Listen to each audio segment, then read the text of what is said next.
founded in the late 1800s when the FA's top brass were sick of getting pumped by Scotland every time they played them.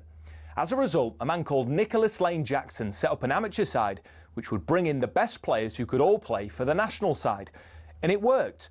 It wasn't long before England were dominating the international fixtures they played, and it was largely down to Corinthians. In fact, in 1894 and 1895, they played consecutive games where Corinthians provided the entire England 11. But the thing is, the players refused to play professional football. They didn't believe in it. They wanted to spread the values of sportsmanship, competition, and played for the love of the game. It also helped that most of the players were Oxbridge graduates who didn't need the money. But instead of entering the league and cup competitions, they played exhibition football and toured the world, bringing the beautiful game with them. And it was this which spread the game throughout the world and made it so popular.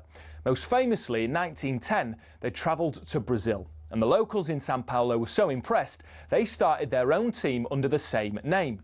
Yes, the same Corinthians who won the FIFA Club World Cup in 2021, one of the biggest football teams in Brazil. Now, they were global superstars, and despite not being professional, Corinthians drew in the crowds. Everybody wanted to play them, everybody wanted to watch them. So much so, they regularly played the winners of the FA Cup in what eventually became the Community Shield, winning most of the time. They actually inflicted Manchester United's worst defeat, 11-3, a record which still stands to this day. Now, fast forward to today, Corinthian casuals still don't pay their staff or players. The ethos of sportsmanship is still at the heart of everything that they do.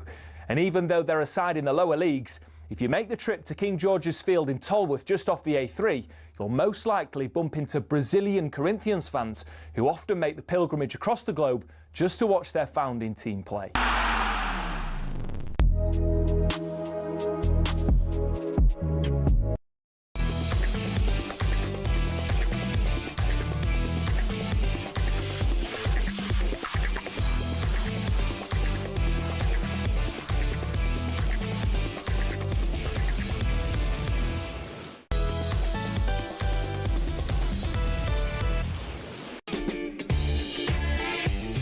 A very, very good morning. This is the Early Breakfast. We're with Adrian Flux, insurance for the individual. You can find out more at adrianflux.co.uk. It's Sam Ellard building up the talkSPORT breakfast to 6 when it's Jeff Stelling and the former Newcastle West Ham Chancellor manager Alan Pardew with what's coming up over the next hour. It's a very, very good morning and a happy Tuesday, Sam Stevens. Yes, happy Tuesday, Sam. And we've got loads coming up over the next hour, including look back at the Club World Cup final, the talkSPORT reaction to the Club World Cup final, because of course we talked about it yesterday. We'll talk about the cricket as well, an unbelievable finish yesterday, which Sam will bring you all the details about. We'll look ahead to a huge weekend of sport involving the Lions, as well as some boxing as well, some massive boxing on the way. We've got some big transfer news for you. Arsenal look to be splurging the cash, so do Newcastle. More on that this weekend, which is also in the papers, in the back pages. And we'll look at the front pages as well this morning.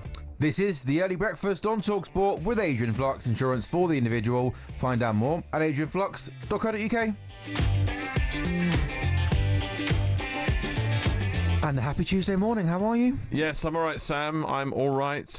Probably not as good as you after your highs yesterday from the cricket. Yesterday was a good day, really good day. Tell us, how did it rank among the great cricket days for you? So, in terms of me actually being there, it's definitely a top 5. Yeah. Any test match that goes into the final session where all 3 results are possible, the England win, India win, and the tie was possible. The draw wasn't going to happen because someone was going to win it in the evening session because there was so much time. But hey, the tie could have happened. And yesterday as well, was 6 years to the day where England won that World Cup in the Super Over. Oh, really? Was it 6 years to the day? Wow. Yeah, and it was, amazing. Jofra Archer came back in this test match.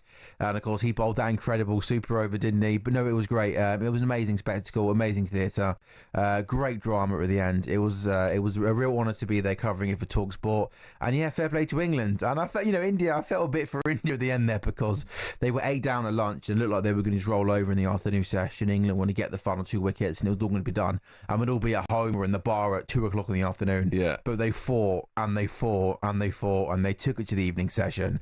And then the wicket at the end there, where there was a forward defence which bounced up off the ground and rolled onto the stumps. Yeah. Good, lucky for England, but yeah, it was great. They don't do it the easy way, do they, England? No. There's never a comfortable sort of wicket or run victory. Bazball doesn't do that. They don't do easy, comfortable victories. They like to make it exciting. But yeah, it was good.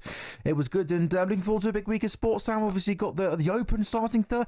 Do you not just think the Open, just these golf majors? You get to the start of the week and think, goodness me, that's Thursday. That's it. I mean, it's open. It's a major season now in golf, isn't it? And they sort of rattle around pretty quickly. But I'm really looking forward to the Open. It should be absolutely tremendous.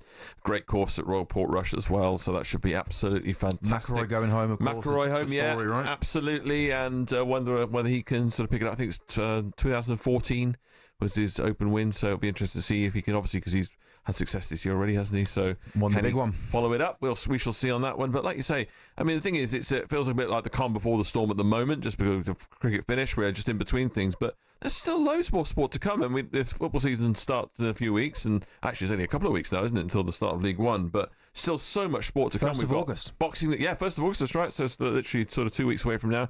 We've got the boxing to come this weekend. Usyk Dubois, it's going to be unbelievable. We've got the Lions to come this weekend as well, first test. And the women's Euros is into the quarterfinal stage, plus the golf. So it's just non-stop at the moment, and that's how we like it, isn't it? We can't wait for it. Sam, thank you very much. Back for some back pages shortly. And yeah, lots to come between now and 6 when it is Jeff and Alan Pardew on talkSPORT Breakfast. Just some back page headlines for you this Tuesday morning. It's pretty much dominated by the cricket. Back of the Mail, what a finish. Crazy last wicket as England pick up dramatic victory late on the final day. There's also some golf on the back of the Mail as well. They say Rory McIlroy has arrived at Royal Portrush with a warning for the Open field that he is ready to win again after 3 underwhelming months following his Masters breakthrough. The world number 2 returned to form with a second place finish at the Scottish Open. That's on the back of the Mail. A big transfer story inside the Mail this morning. Simon Jones saying that Newcastle stepped up talks for long-term target Hugo Ekitike in what could become a club record deal. Frankfurt won £86 million for the French striker, and Newcastle's initial discussions have put them some distance short of that, around £65 million. Talks have been ongoing since Newcastle missed out on João Pedro, and the club have held further meetings yesterday in Austria, where Eddie Howe's squad have arrived for their pre-season training camp. So tuned ready to break the record for Ekitike, say the Mail. I like the back of the Times, their headline on the cricket, simply extraordinary. Well said. 6 years after heroics in World Cup final, Stokes inspires another nail-biting Lord's win. Back at the Star, Lord's Archer does it again. Back at the Mirror, praise the Lord. 6 years on from epic World Cup final, England triumph in another thriller. England beating India late on day 5 yesterday. One bit of unfortunate news. Match winner Bashir ruled out of series with broken finger. Chris Stocks on the back of the yard this morning saying that the 20-year-old off-spinner who spent most of the final day off the field pushed through the pain barrier to bowl 15.5 overs during the tense final day. But unfortunately, that finger problem he picked up early on in the test match means he won't play again against India. And how about this for transfer story by Martin Blackburn in The Sun? Jose Mourinho could offer Marcus Rashford a reunion with him at Fenerbahce. The Turkish Giants are weighing up a move. The 27-year-old forward up for sale at £40 million. We know Marcus Rashford's future at Man United is all but over. Could he be reunited with Jose Mourinho at Fenerbahce? But now, let's bring you some more fallout, more reaction to Chelsea winning the Club World Cup. They beat PSG, of course, in the final on Sunday to become the first winners of the new version of the competition. Levi Colwill today in the paper saying the Club World Cup could become the biggest trophy in football. On Drive, former Spurs striker Darren Bent said, whatever you think of the Club World Cup, you have to applaud Chelsea's achievement. Every competition they've been in, they've won it. Now that there, I don't see how you can say what you want about this Club World Cup. I personally really enjoyed it. I thought it was. Did you? I remember I said I had it above certain trophy, League Cup and all that. I really enjoyed the tournament, and yes, you might want to poo-poo the Conference League, you might want to poo-poo the Club World Cup, but what you can't poo-poo is that every competition that Chelsea Football Club have been in, they've won it. Yeah. And a lot of these trophies, they've won multiple times. So they haven't nicked one Champions League, one League Cup, one Premier League. It's multiple Premier Leagues, couple Champions League, couple Europa Leagues. I think they've even won a couple Super Cups. Meanwhile, talkSPORT's chief football presenter Adrian Durham says the Club World Cup may not be viewed as prestigious, but you still have to respect Chelsea for winning it. I understand why people have misgivings. At the start of the tournament, I was one of those that's just saying, well, let's see how it goes. Let's remember how the National Team World Cup first started way back in 1930. England didn't bother with it. They didn't enter the World Cup until 1950. Had they entered it from 1930 onwards, we might have won a few more by now. But we didn't take it seriously then, started to take it seriously. Look at us now. It could well be that the Club World Cup will be exactly the same, but massive statement win from Chelsea. They were a joy to watch that first half. Meanwhile, a man you could imagine was in a pretty gloaty mood last night, old gloaty McGloat face, Jason Cundy, was full of humility, obviously, for a size Club World Cup win. So UEFA make a new competition, we win it. FIFA make a new competition, we win it. It's what we do, Jay. So Chelsea are. Get in the final, go and win it. Don't mess about. Come on, boys. Let's go and win it. This is painful. Well, no, but Jay, it's who Chelsea are. We are a remarkable football club. How did you... we are... Can I just say now, right? The fans listening to this now, they're going to hate me saying this, right? But they all look at Chelsea going, secretly, inside, they go, wow. You lot, right? You lot, you keep winning. So after winning in the Conference League then and backing it up with the Club World Cup, that's 2 finals and 2 wins in 2 months for Chelsea. And of course as well, they secured top 4 football on the final day of the season, back in the Champions League next season. Does it mean then they're in a position now to perhaps push on next season and really go for the title? Former Palace owner Simon Jordan, not convinced. Look, I mean, I said 2-3 years ago, didn't I? 2 years ago that Chelsea will win the league within the next 3 years, and it was universally laughed at. And I'm one of the few people that have sat in the media saying, don't you worry about this. You know, people make mistakes, but these guys with this kind of money, they'll get it right in the end. Now, that's a cup competition where you've played in certain conditions. Some of the opposition you've played against hasn't been that compelling. It's very different from a 38-game season in the Premier League, where most of the opposition, with a few exceptions like the promoted sides recently, are compelling opposition. I think Chelsea will be a good side next year. I think it's difficult to see them winning the league based upon what they're up against, but we don't know how these sides are going to react. The rebuild of Manchester City, we thought they were rebuilding. They get knocked out by the Saudis in a competition. It's a competition that they'll take lessons from and move forward on. Yeah. And you look at Liverpool and you wonder, for the tragedy of what's happened at Liverpool, whether that will have an adverse effect, whether it will galvanise. So I don't see Chelsea win the league next year. I'd like them to win the league next year because I'd like to be right in what I said when I was universally ridiculed, but I'm not sure that they will. Yeah, it's clearly a team that's improving. It's a young team with a young coach.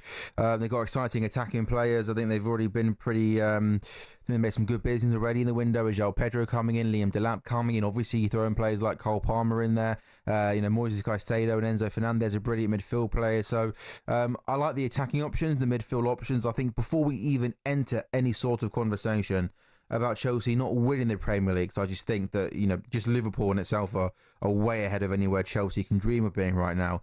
But before we have any conversation about Chelsea challenging for the league next season, they've got to go out and sign a good goalkeeper and a top centre-back. I don't think Sanchez, despite having a good game on Sunday, I think he's proved last season he's not good enough. Then they need an upgrade on him.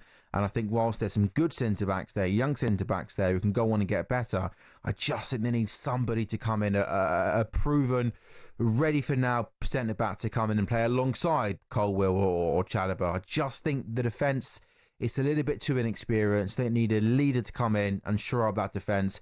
And if they can get those 2 players in, then it'll make them a much, much better team. But challenging for the league next season, what they got, not for me at the moment. So on the Club World Cup, we know it's generated some bizarre new ideas. There's that individual player introduction, and during the final announcements from the legendary boxing ring announcer Michael Buffer, there was that half-time show. But talkSPORT's US sports expert Brian T. Smith, he wasn't happy with the innovations. I thought that the halftime show was absolute rubbish. I mean, the halftime show was garbage. I've seen halftime shows in American high schools better than that. And the fact that Coldplay was involved in that, I don't know what Chris Martin's doing right now, but he needs to focus a little more on his day job, which is actually producing good music. Number 2, the post game, we can debate whether the President of the United States of America should have been Chelsea's newest signing on the stage with him. Let's get into that. But I was just amazed that everything was so slow and plodding. And if you're gonna do all that and have these really elaborate American presentations, have it run like the Super Bowl. The Super Bowl is bam, bam, bam, efficient. Yeah. I just thought the whole thing overall, the presentation, it felt like you were watching something from Las Vegas in the 1980s. Yeah. It didn't feel elite. It didn't feel quality. It didn't feel top notch. And that's a shame because they had this incredible platform. And I just thought the whole thing was a bunch of meh. Yeah, that image, by the way, of Cole Palmer looking at Donald Trump while they're about to lift the trophy, and Donald Trump still stood on the podium, and you've got a confused Cole Palmer looking at Donald Trump like, why are you here? Is an image that I think I'm going to think about for a long, long time. The one that got me was the individual walkouts before the game. I mean, seriously, what is the point? And every game kicked off late, and you've got these ridiculous, long, drawn-out introductions where the players clearly look uncomfortable, and it was just so unnecessary and dragged everything out. I'm not massively, completely against halftime shows as long as they are in the allotted 15 minutes of halftime. When second halves start getting delayed because of halftime shows, that's where there's a little bit of an issue. But yeah, roll on the World Cup next year, eh? It'd be fascinating to see what they've got lined up for us this time next year. Jeff Stelling, Andy Townsend on breakfast yesterday. They weren't keen on seeing boxing-style introductions next summer. Yes, Cole Palmer double and a brilliant Yao Pedro goal saw Chelsea! Do you want Michael Buffer involved in the World Cup? No, I don't. Look, there's no doubt when Michael Buffer does what he does on those big boxing nights, it is good. But I tell you what, I thought to myself, oh my word. Can you imagine as well, Jim? I'm not being funny for Michael. I mean, it's not the strenuous job in the world. If you've got a good voice and you can string a couple of sentences together, you're doing all right. And can you imagine what they must have been giving him to turn up there yesterday and do that sort of stuff? God knows what that was. Good luck to him, but no thanks. Don't. I really hope that they're not got any designs on doing that with Michael Buffer or someone like Michael Buffer next year at the World Cup because. But they will. Nah.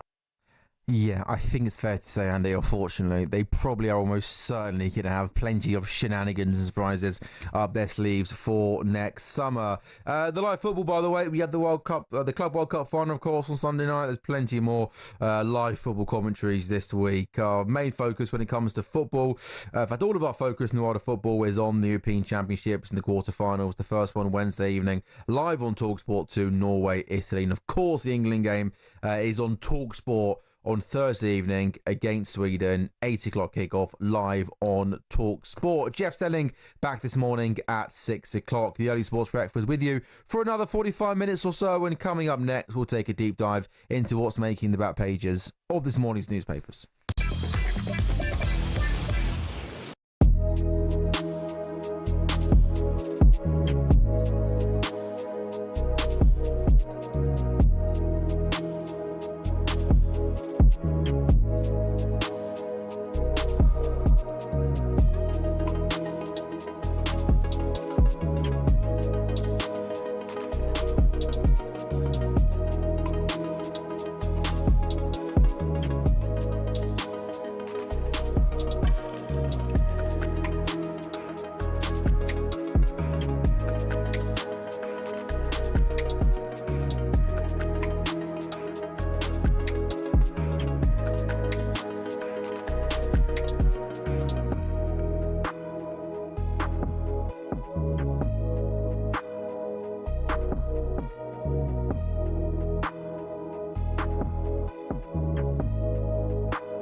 A very, very good morning. Happy Tuesday. It's Tuesday, the 15th of July. It's 5:20. It's the early breakfast with Adrian Flux. Get a tailor-made quote for your commercial vehicle. Search Adrian Flux, insurance for the individual. I'm Sam Mellard with you until 6 when it's Jeff Stelling, Nan and Pardew, bringing you talkSPORT breakfast. Make sure you download the talkSPORT app to find all of our stations, including, of course, talkSPORT, talkSPORT 2, Talk, Times and Virgin. And there you can listen again to our shows and best interviews. Some headlines this Tuesday morning. Crystal Palace fans are planning to protest against UEFA's decision to kick them out of the Europa League this evening. The club are appealing to the Court of Arbitration for Sport over their relegation to the Conference League for breaching multi-club ownership rules. The deadline of the 1st of March had been in place to show proof of ownership restructuring, which the FA Cup winners missed. Manchester United are being sued by former player Axel Tuanzebe for clinical negligence. The 27-year-old, who left Old Trafford 2 years ago, has lodged a legal claim with the High Court related to medical advice he was given. Tuanzebe signed for Burnley earlier this summer. And Shebahn Aherne got the all-important final wicket as England cricketers wrapped up a thrilling 22-run victory over India in the third test. Aherne struck in the final session of the match to dismiss the tourists for 170 in their pursuit of 193 at Lord's. Stokes and Archer each took 3 wickets in the second innings, with the host now able to wrap up the contest and the series in Manchester next week. After the game, the skipper Ben Stokes says there wasn't much left in the tank for the team to celebrate. For me, winning on day 5 by 22 runs like we did is probably one of the most subdued celebrations I've ever been on when England win. Just didn't have a lot to give, to be honest, there with the celebrations. So it's a weird one. I mean, obviously it's a great game, it's a close game. You would think I should be saying yes, but it's just quite hard to quite get my head around it at the moment, if that makes sense, just because I've obviously put a lot in over the last 2 days. So when you're physically and emotionally tired, it's hard to properly feel. I reckon in 2 days' time I'll be pretty pumped.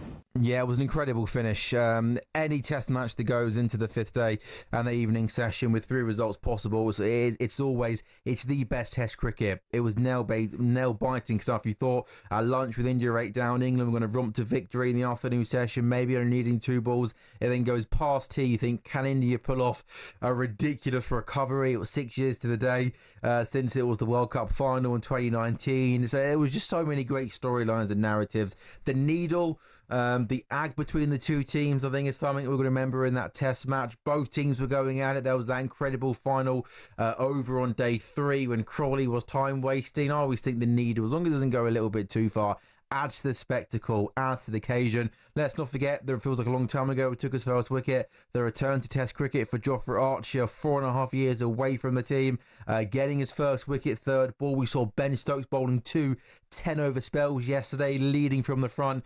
The drama of that final wicket, Bashir, who barely done anything in that test match, taking the wicket. And by the way, Mohammad Siraj, who was the final wicket, who was probably the biggest chirper in the whole game. A great moment at the end where a couple of the England players, when he was on his knees looking into the turf, went over to him to shake his hand and get him up. I thought that was a nice moment as well. They spent 5 days going at it, but a little bit of respect there at the end. England 2-1 up. We go to Lord's next week. Test cricket is well and truly good and still very much alive. 5:23, time now to take a look at inside this morning's back pages. And Sam Stevens, cricket is on the pretty much dominating the majority of the back pages. It's dominating the agenda. Stokes, Jofra's Tum Thing special, back page of the Sun. Praise the Lords as an excellent headline on the back page of the Mirror. Lords are leaping, back page of the Express. Lords Archer does it again, very good, on the back page of the Star. And what a finish is the back page of the Mail. I was thinking about this game yesterday, Sam, the victory for England. It does feel to me like cricket is...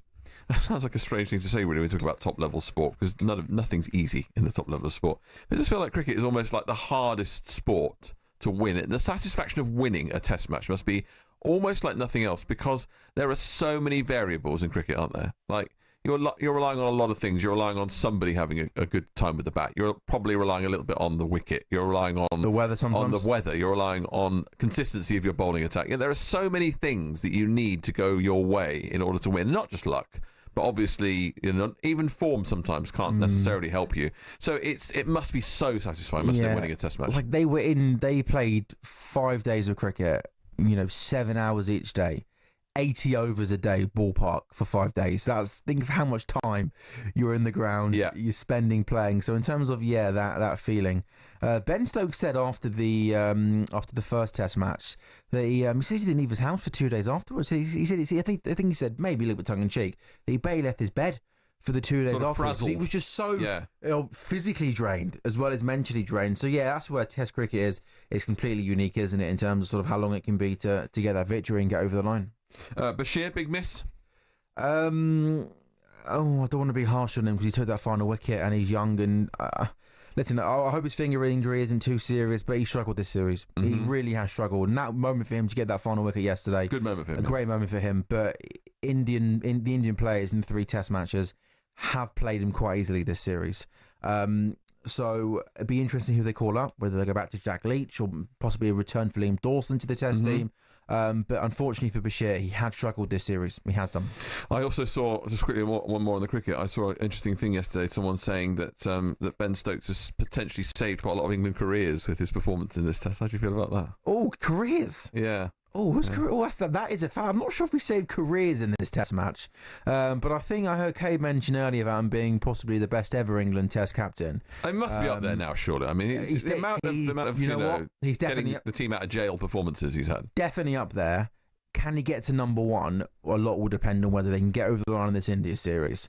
And then obviously if he goes to Australia and get any sort of result in Australia, he'll jump immediately up to number one. Do you think? If he can win, I think he's already up there given what he's been a successful Test captain and how he's changed things, changed perceptions and everything. But if he wins in Australia, Ben Stokes, I think he immediately goes to number one. Away Ashes series do not come around often. Well, loads of fantastic pictures from yesterday's cricket at Lord's. On the back page of the papers, you can see all that, and lots of content and comment on the inside of the papers as well. Another story for you, also on the back page of the Sun this morning. Flippin' heck. I quite like this. Newcastle have tabled a club record £69.5 million bid for striker Hugo Ekitike. The Magpies are now waiting for a response from Eintracht Frankfurt, who've already rejected another £60.1 million offer from elsewhere.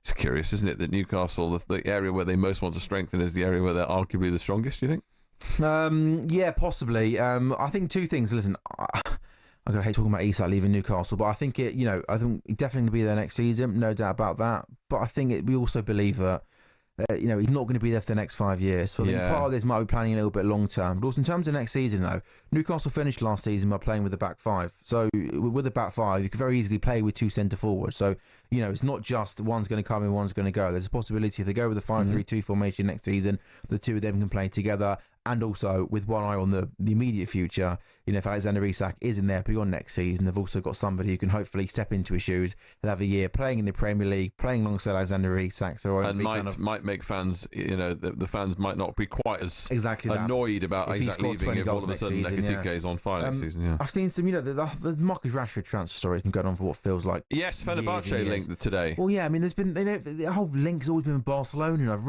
I've read about 4,000 times in the last month that Marcus Rashford wants Barcelona. Right. And that's great. I don't think Marcus Rashford is going to get Barcelona. I don't think Marcus Rashford is anywhere near the level to be playing for Barcelona. But the Fenerbahce link feels like a more reasonable and sensible link, and that almost feels like a decent level for him and a move that could potentially make sense to Marcus Rashford. Yeah, and I think Turkish football's really it's really burgeoning at the moment, isn't it? There's a lot of players going over there. Osman's keen to make his move over there permanent. We've seen a lot of players from the Premier League go to Turkey in recent seasons. It's a strong league with good teams.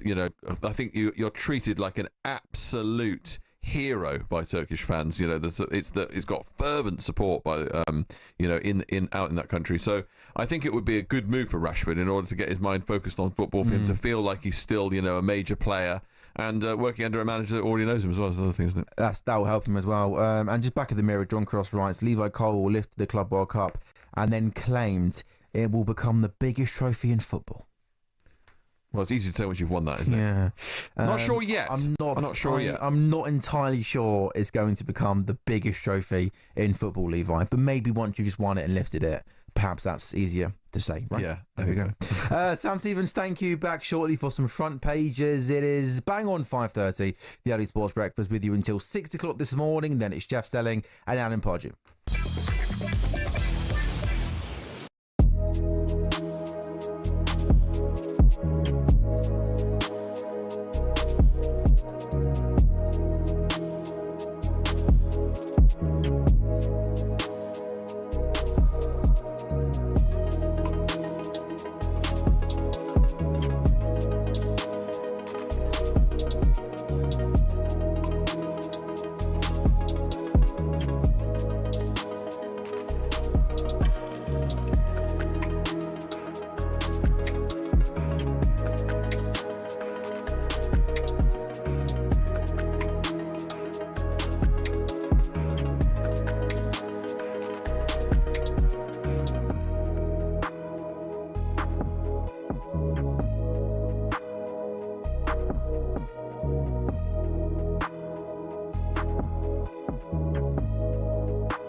pads are a footballer's best friend. Even if players like Jack Grealish do wear such small ones you can barely even see them.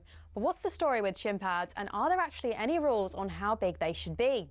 It all started with cricket, actually. Cricketers had been wearing shin pads since the 1700s. It was thanks to this guy that shin protection made its way over to football. Meet Samuel Widdowson. He was a cricketer and a footballer. He played for Nottingham Forest back in the late 1800s, and he wanted a way to protect his legs from nasty tackles. Naturally, his mind drifted to his other favourite sport, where players had been wearing these pads for a century. Story goes, Widdowson cut up his cricket pads and popped them on before taking to the footy pitch. His Nottingham Forest team then began wearing them from 1887, and the first known use of them in a match was in 1894, in a match between Newcastle and the then Woolwich Arsenal. Eventually, FIFA clocked on that this kind of protection was pretty important for footballers. And so, in 1990, basically 100 years after Widdowson first put them on, shin pads were made compulsory. It became part of Law 4 of IFAB. That's the body responsible for setting the laws of the game internationally. But the law doesn't actually specify anything about measurements of shin pads. It just says they must be made of a suitable material and be of an appropriate size to provide reasonable protection. It's really vague, even though there have been calls for it to be changed. But for now, that's why Grealish and co can still get away with these ones, which are no bigger than a credit card and which seem to offer little to no protection whatsoever.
A very good morning, happy Tuesday. It's the Early Sports Breakfast with you until 6 o'clock this morning. We're with Adrian Flux, the cover you need at a price you'll love with Watt Van's Insurer of the Year 2021. Find out more at adrianflux.co.uk. Don't forget you can watch this show and all talkSPORT shows on your smart TV, and we're also live on YouTube. Some more sporting headlines you're waking up to this morning.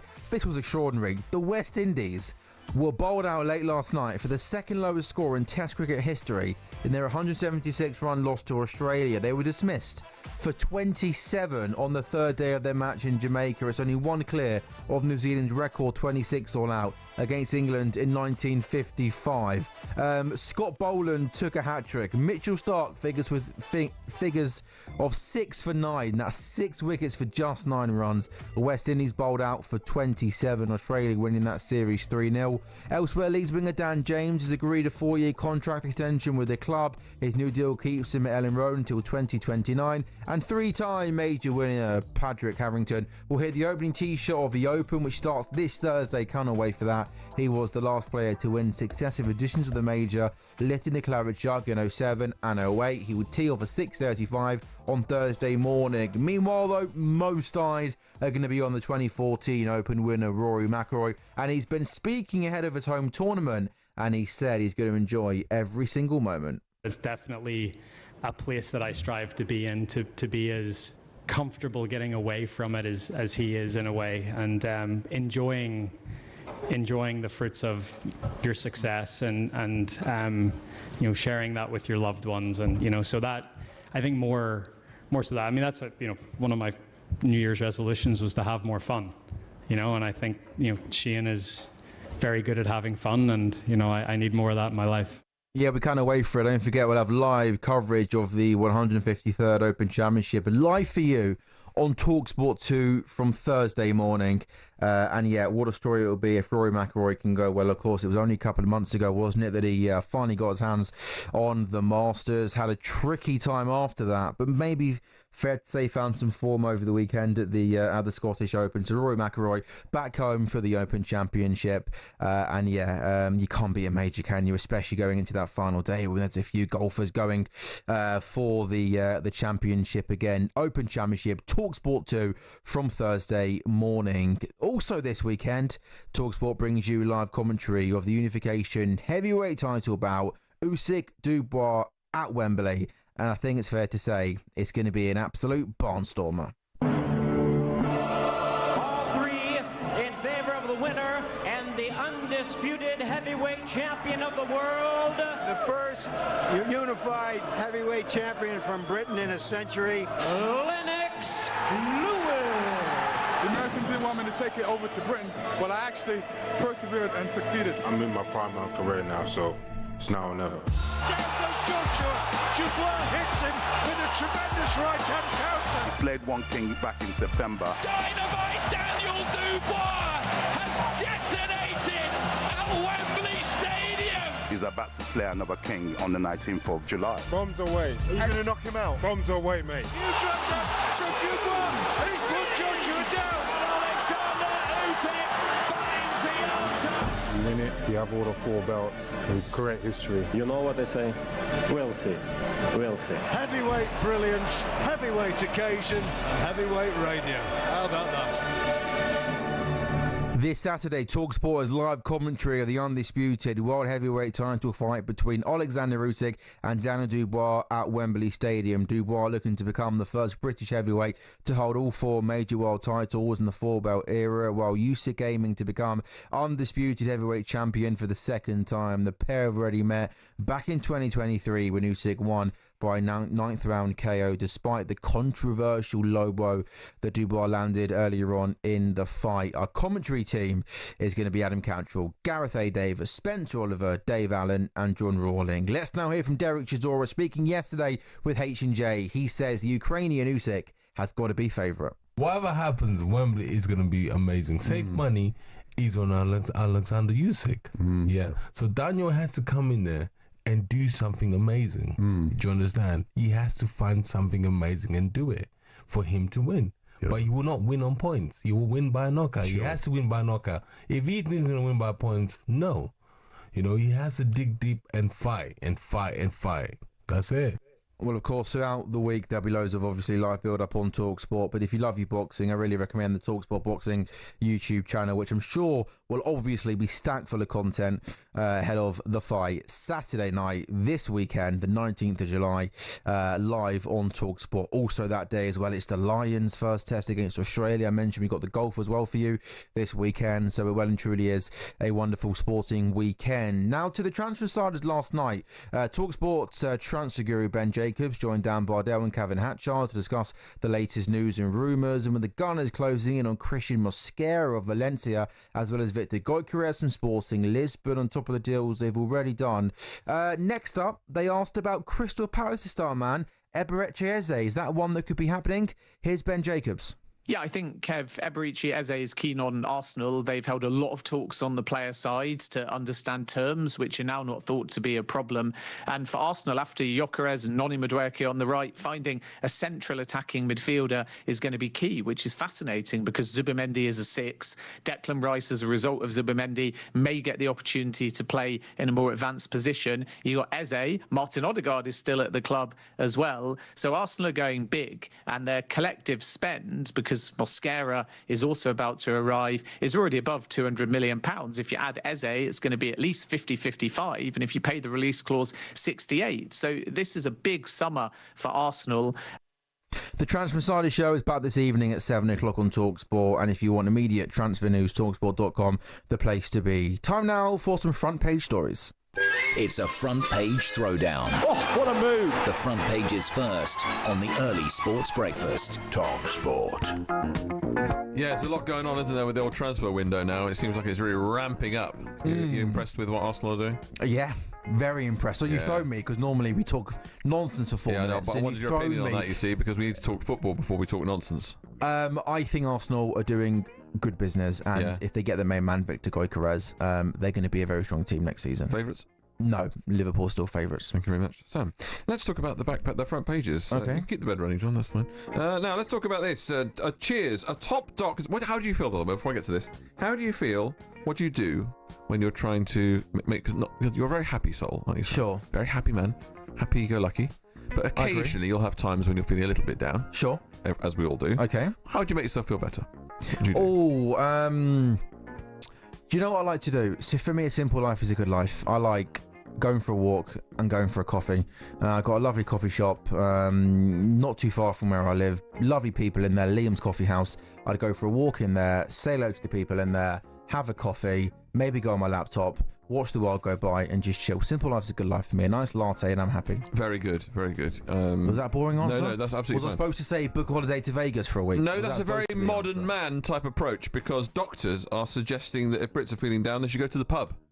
Is that right? There you go, you see. Sir Sam Everington said the local is fantastic for mental health. The GP and medical professional believes watering holes play a vital role in reducing isolation. He said, if that's where people are getting social connection, absolutely it's vital. Yeah. I'm not going to go and tell them to go down the pub and get drunk every night. No. To go and meet your friends and drink a reasonable amount, absolutely. No. This is community and fantastic for your mental health, and I totally agree. That would be one other really good thing. Go and call a mate and say, do you fancy? It could be a walk, it could be a coffee, but if you want to go and have a pint and have a catch up, chew the fat, that sounds also like a really, really good idea. Now, how often do you see your family? I see my family once a week, always once a week. Go around and see the family and take them out for some lunch. Very good. And how often would you say you order from online websites things that get sent to your home, like Amazon and things like that? Do you order regularly from? Do you know what I do? Mainly food deliveries. That's the one that does. I'm probably ordering a once or twice a week food deliveries, whether one it's just a takeaway or then some sort of co-op shop that I need stuff for. So probably with that a couple of times a week. Do you see the same faces at your door? Oh, hello again, sir. Do you know what?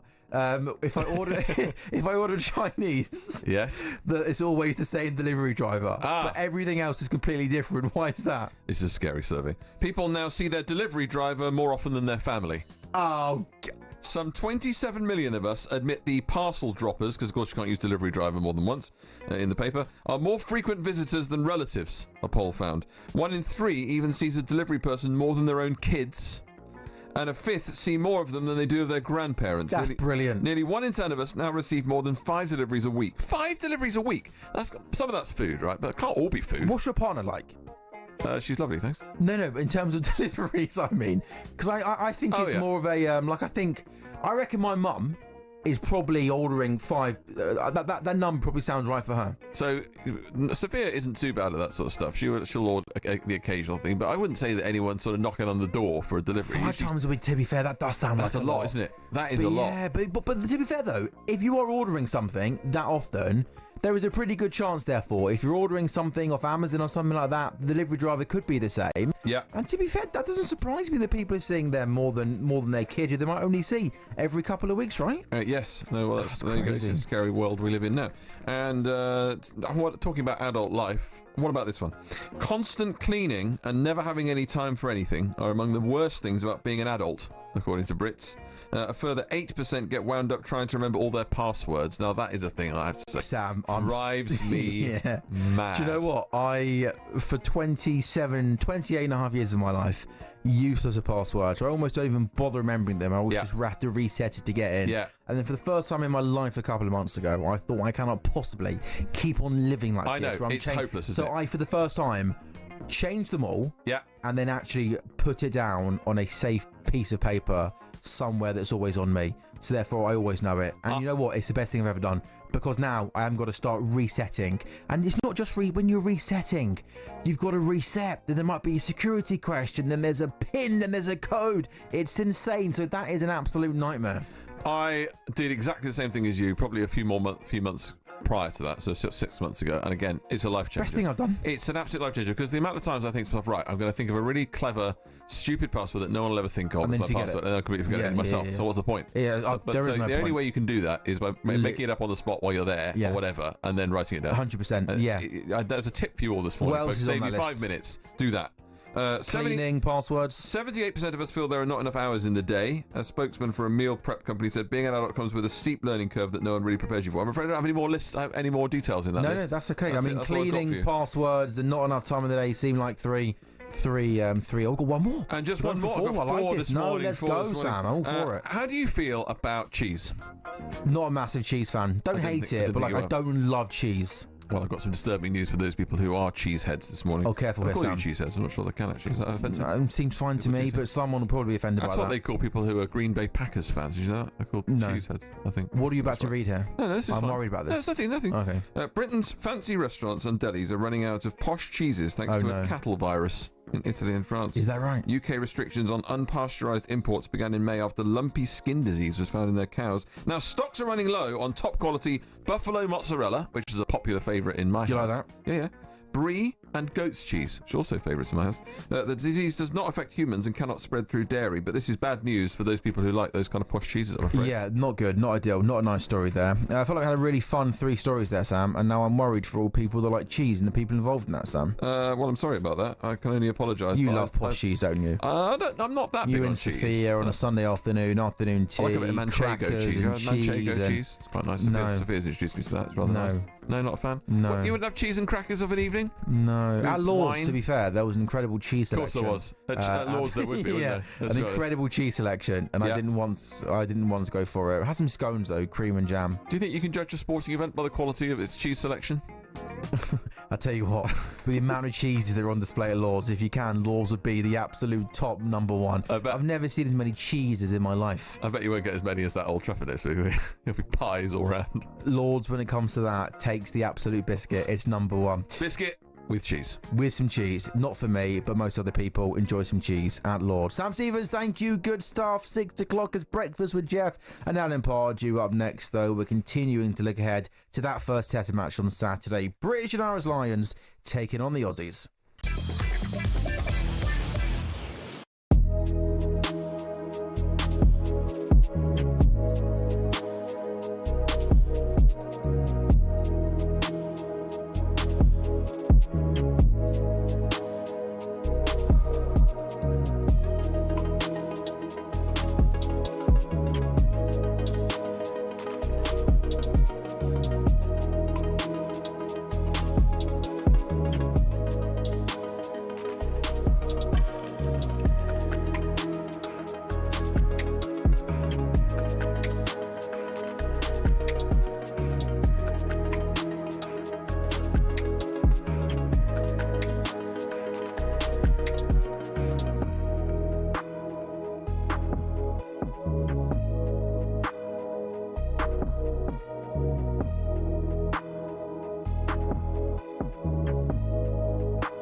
A very good morning. It is Tuesday, the 15th of July. It is 5:50. It's the Early Sports Breakfast. I'm Sam Allard with you for another 10 minutes.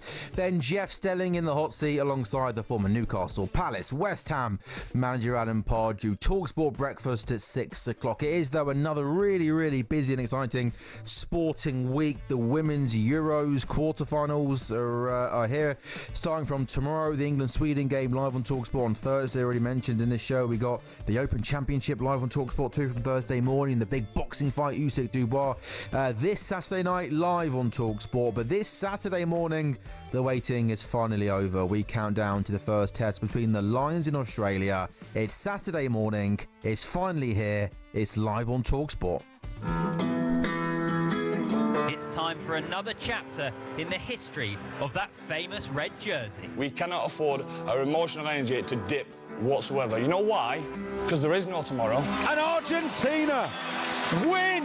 The British and Irish Lions players are standing, partially stunned. You shock yourself by taking yourself to another level. Keenan puts the ball into Duan van der Merwe's hands. Van der Merwe has a hat-trick.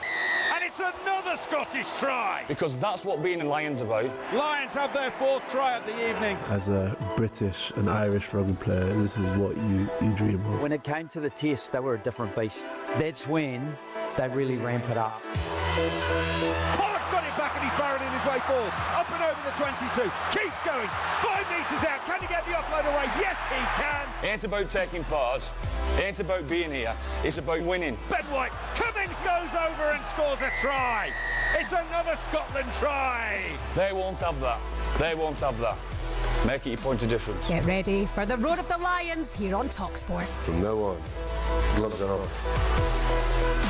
So it's nearly here. The Lions, of course, beating the Australia-New Zealand Invitational side 48-0 on Saturday in their final warm-up game before that first test this Saturday. It's a busy, busy week then in terms of the Lions. Lions Uncaged today with Alfie Reynolds. We've also got another show of that tomorrow with Topsy Ojo. The Lions squad announcement for the first test. We'll bring that to you on Thursday on talkSPORT. There's a special Lions preview show on talkSPORT 8 o'clock till 10 o'clock on Friday evening. Then that first test live on talkSPORT on Saturday morning. I'm sure you know by now that talkSPORT's Alfie Reynolds has been in Australia for the last couple of weeks, and here he is to tell us exactly what the latest is in the camp ahead of that first test.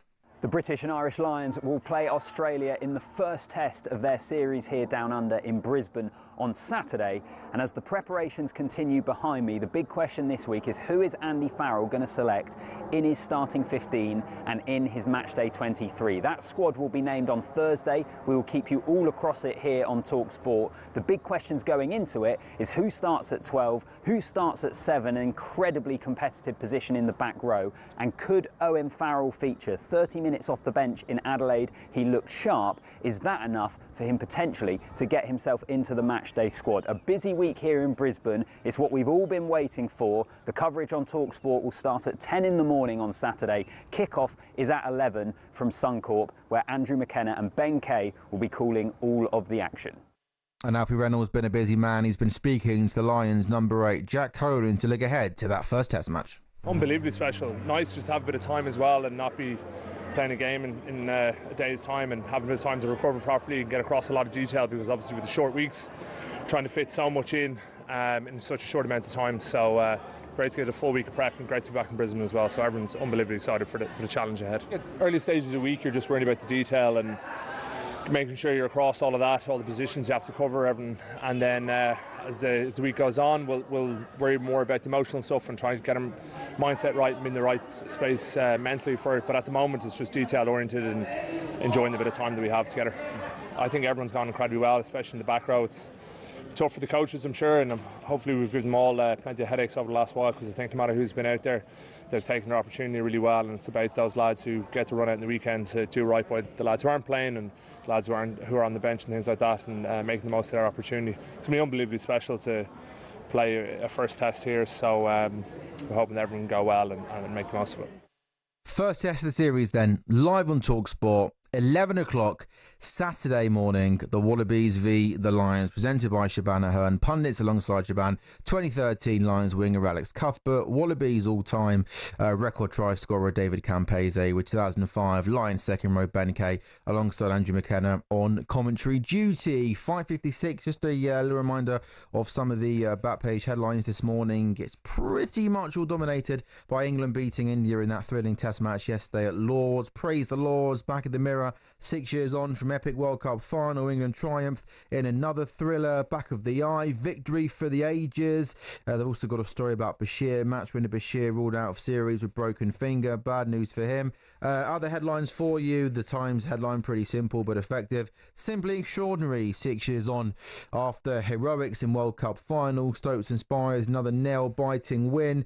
Tune ready to break record for Ekitike is a story by Simon Jones in the Mail this morning. What a finish. Back of the Mail, crazy last wicket as England get the dramatic victory late on the final day. And there's also a golf story back of the Mail as well. Rory's open warning as he returns to Portrush. Rory McIlroy has arrived with a warning for the field. He's ready to win again after 3 underwhelming months after winning the Masters. The world number 2 returned to form with a second place finish at the Scottish Open. That is on the back of the Mail this morning. Inside the Sun, a transfer story. Jose Mourinho could offer Manchester United outcast Marcus Rashford a reunion at Fenerbahce. And back of the Mirror, John Cross writes, Levi Colwill lifted the Club World Cup and then claimed it will become the biggest trophy in football.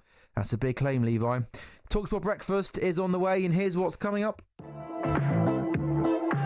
From 6 o'clock this morning, it is Jeff Stelling and Alan Pardew. Lots of great guests. 8:30, Graham Swan, the former England bowler, joining the show to review that incredible test match. England beating India at Lord's. At 9:15, Fraser Clark, British heavyweight boxer, joins the show to preview Usyk Dubois 2 this Saturday live on talkSPORT. And at 9:30, ahead of the Open, Andrew Beef Johnson joins the team to preview the final major of the year at Royal Portrush.